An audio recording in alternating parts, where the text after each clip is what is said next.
जय श्री राम भाइयों। और भाइयों कैसे हो भाई? अपना घर पे रहो, अपना ध्यान रखो। कोरोना भी ख़त्म नहीं हुआ है। कोरोना आपका चलेगा मार्च तक, बिल्कुल पीक पॉइंट पे रहेगा अपना। और कोरोना के चलते आज कल दिल्ली के अंदर हर रोज़ 150-200 आदमियों की मृत्यु हो रही है।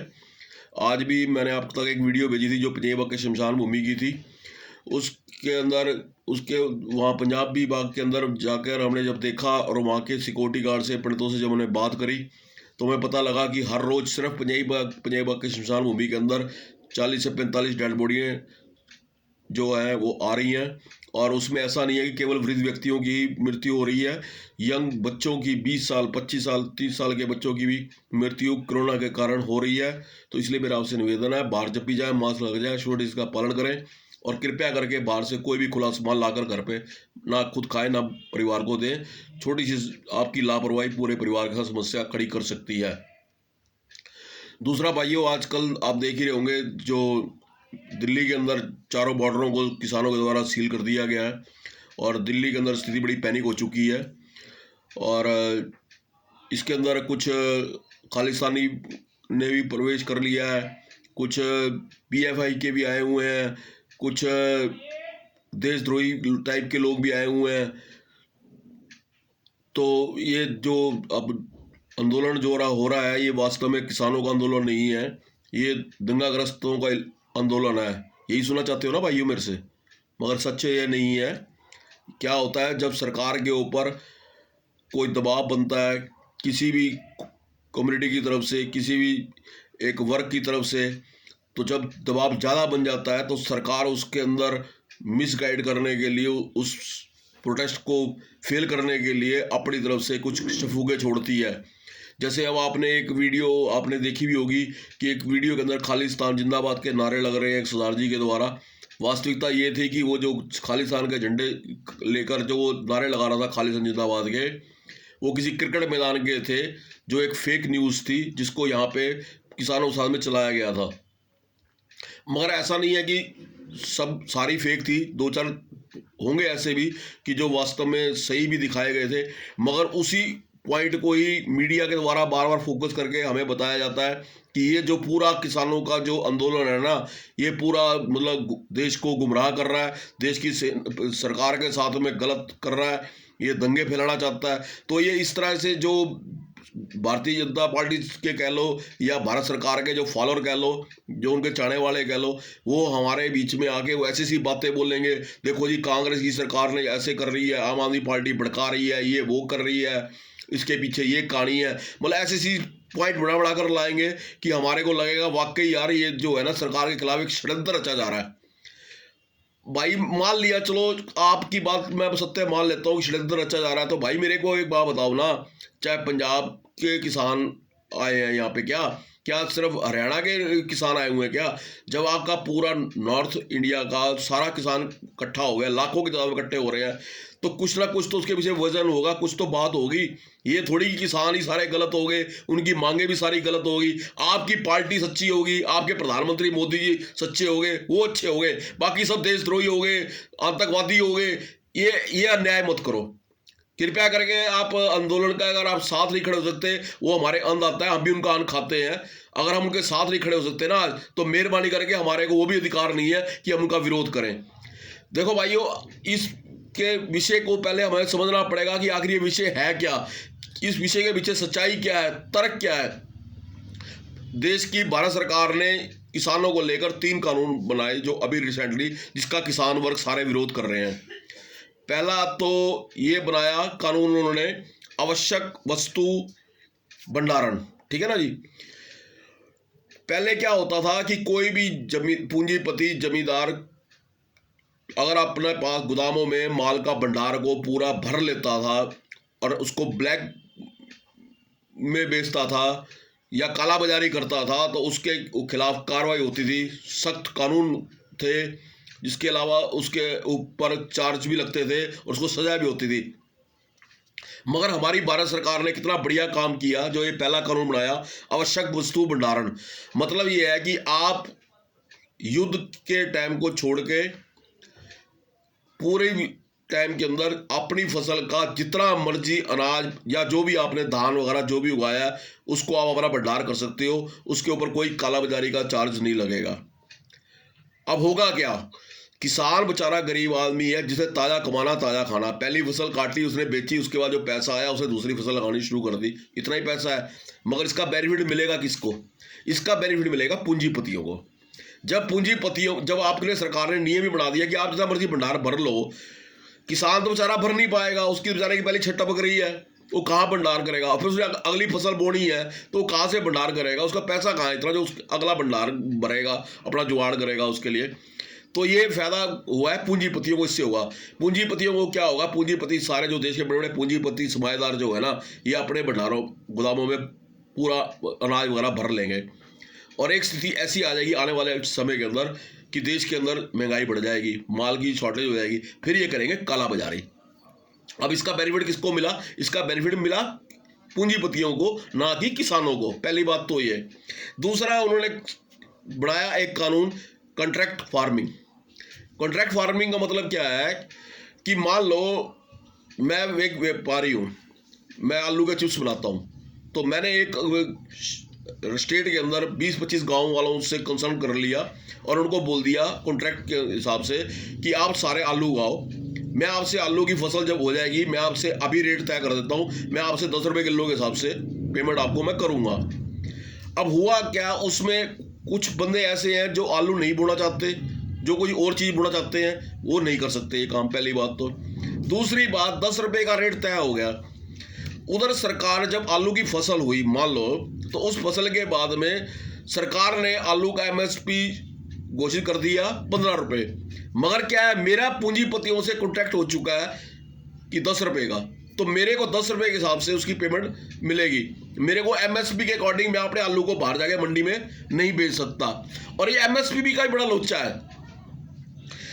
ये सरकार जो MSP कर रही है ना, इसके पीछे जितना बड़ा भ्रष्टाचार है आप सोच सकते हैं। मान लो मैं किसान हूँ, मैंने धान उगा रखी थी, मैंने धान काटी और धान को ले गया मंडी अपने सरकारी उसमें गोदाम FCI में बेचने के लिए।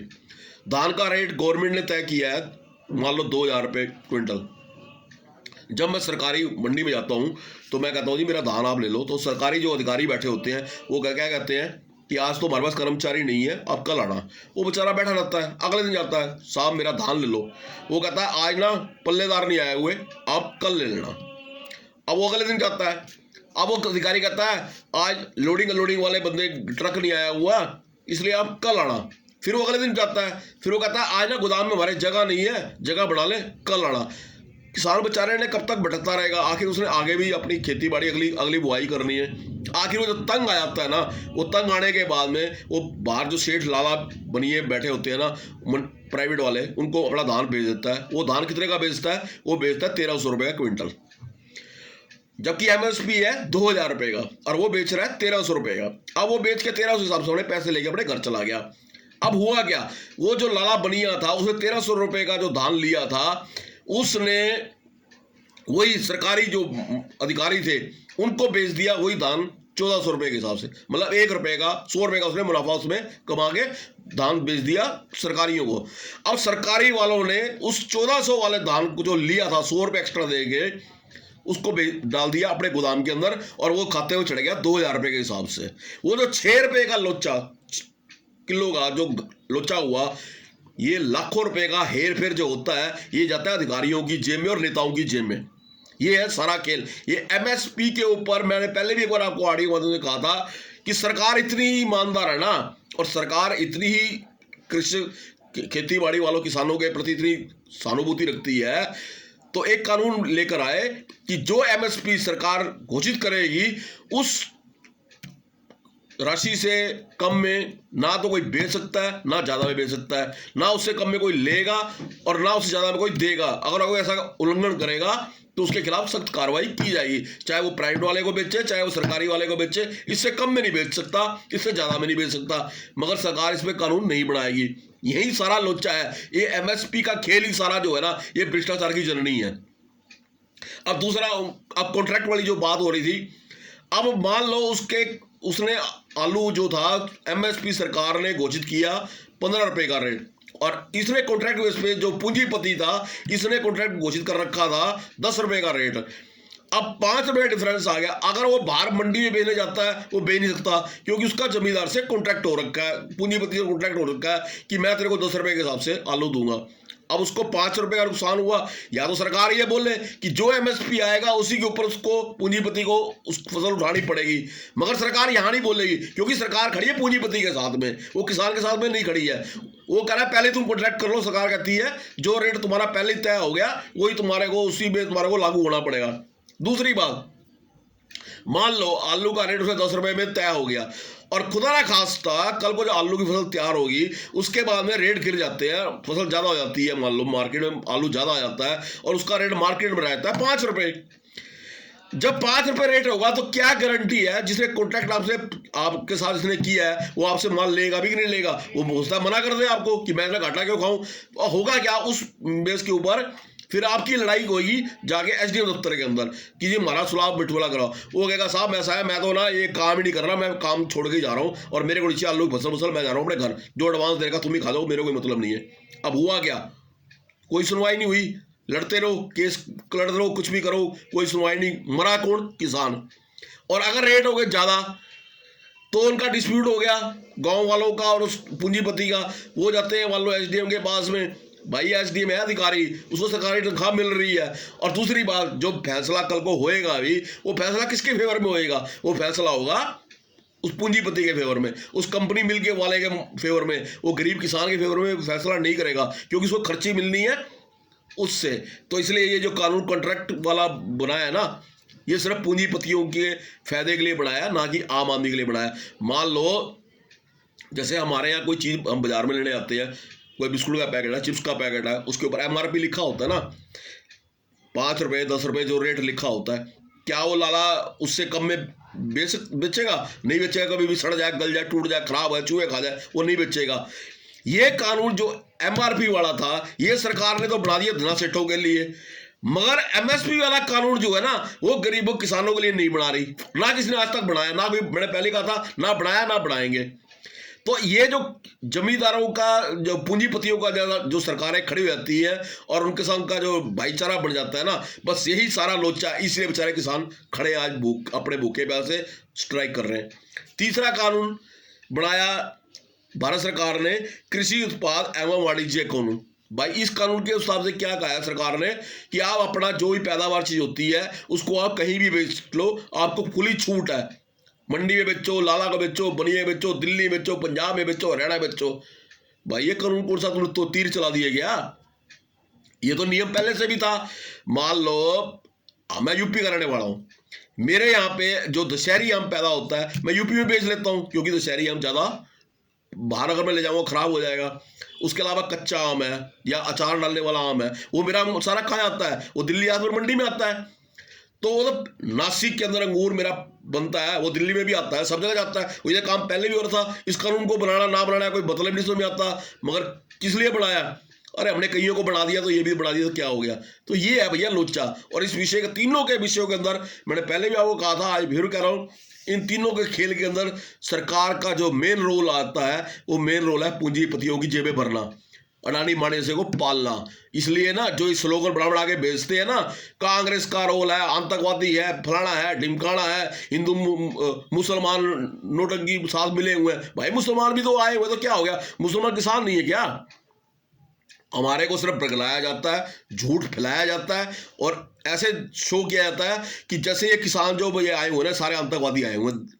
सच ये है, ये भारत सरकार के खिलाफ प्रोटेस्ट कर रहे हैं और भारत सरकार इस तीनों कानूनों के अंदर टोटली बेईमानी कर रही है। तीनों कानूनों के अंदर सिर्फ पूंजीपतियों को पालने का नियम बता रही है, जबकि इसके अंदर किसानों के लिए कोई मैटर नहीं है। मैंने पहले भी कहा था, अगर सरकार वाकई में किसानों के प्रति वफादार है, वाकई उनके प्रति सहानुभूति चाहती है, ये जो कहते हैं ना दुगना कमाई हो जाएगी, दुगना इनकम हो जाएगी, सिर्फ सरकार एक काम कर दे, एमएसपी के ऊपर कानून बनाकर ला दे कि भाई जो भी देखो, आप भाई हिंदुस्तान के किसी भी कोने में रहते हो और किसी भी पार्टी को फॉलो करते हो, मेरे को उससे मतलब नहीं है। मेरा आपसे एक प्रश्न है सब भाइयों से, अपने दिल पे हाथ रख के बताना, जो एमएसपी रेट तय होता है सरकार की तरफ से, क्या वो रेट किसान को मिलता है कभी मंडी के अंदर? नहीं मिलता। और जो सरकार कहती है हमने 1 लाख मिलियन इतना वो ले लिया अनाज सरकार ने अपने एफसीआई के गोदामों में, ये भाई जो अनाज सरकार ने लिया होता है ना एमएसपी के अंदर, ये वही कहानी है जैसे हमने करोड़ों रुपए लोन दे दिया बेरोजगारों को, ये वही खेल है। वो एफसीआई के अंदर माल तो जाता है, मगर वो जाता है मंडी वालों के, जो दलाल होते हैं ना, आड़ती होते हैं, उनके थ्रू ये माल भरता है गोदामों के अंदर। असली मुनाफा तो खा रहे हैं अधिकारी या आड़ती, किसान बेचारे के पल्ले तो वही, अगर 10 रुपए का एमएसपी का रेट तय हुआ उसको बेचारे को मिलते वही 5-6 रुपए ही है। यही कारण है, चाहे कांग्रेस की सरकार रही हो चाहे बीजेपी सरकार रही हो, किसानों की हालत बद से बदतर होती है। हर सरकार के टाइम में पिछले 70 सालों से किसान अपनी आत्महत्याएं करते हैं, कर्जाई होते हैं, कर्जा ले लेकर अपना जीवन व्यतीत करते हैं, सूखी रोटी खाए अपना गुजारा करते हैं। और बहुत से किसान जो है बेचारे जैसे जीतते आ रहे थे वैसे ही जीते जा रहे हैं। मगर आज का जो किसान है उसके जो बच्चे हैं वो पढ़ लिख गए हैं, वो समझते हैं, इसलिए वो अपने जो बाप दादा जो पहले पुराने भोले वाले किसान थे जो गुमराह हो जाते थे सरकारों की बातों में, अब किसान जो आज का किसान है ना गुमराह होने वाला नहीं है, क्योंकि उनके पीछे उनके बच्चे हैं, वो उनको समझाते हैं, बताते हैं कि हमारे को सरकारें जो है ना बेवकूफ़ बना रही हैं। तो ये मोदी सरकार ने जो किसानों का बेवकूफ़ बनाया था ना, किसान जाग चुका है भाई। आज मेरी बात नोट कर लेना, सरकार 100% झुकेगी इनके आगे, 100%। और ये जो खेल जो कुछ राइट विंग वाले करते हैं ना, आतंकवादी ये वो, ये सब इन्हीं का खेल खेला होता है ताकि किसी तरीके का आंदोलन को तोड़ा जाए, उसको कमजोर किया जाए। इसलिए बताते हैं वो खाली तरह झंडा लेके आ गया, उसने वो नारा लगा दिया, चलो मान लो एक दो ने लगाया, अभी कुछ किया, उसी को बार बार सारे मीडिया देखो फोकस कर रही है। आज नतीजा क्या हो रहा है, चाहे आपका जी न्यूज़ हो चाहे आज तक हो, जूते मार मार के भगा रहे हैं उनको। ये और दूसरा, ये जो व्हाट्सएप पे जो चलते हैं ना, जितने भी स्लोगन चलते हैं, ये ऑडियो वीडियो दिखाते बताते हैं, ये सारे स्लोगन भाई है ये बीजेपी के आईटी सेल के द्वारा भेजे जाते हैं। ये बना के हमारे को, हम जैसे लोगों को गुमराह करने के लिए कि आप देखो, ये देखो पढ़ो, ये देखो क्या लिखा हुआ है, ये देखो पढ़ो ये क्या लिखा हुआ है, ये सब बीजेपी के खिलाफ जा रहा है, ये भारत सरकार के खिलाफ हो रहा है, ये देशद्रोह का मामला हो रहा है, ये एफपीएफ का खेल हो रहा है, ये हमें झूठा बरगलाया जाता है।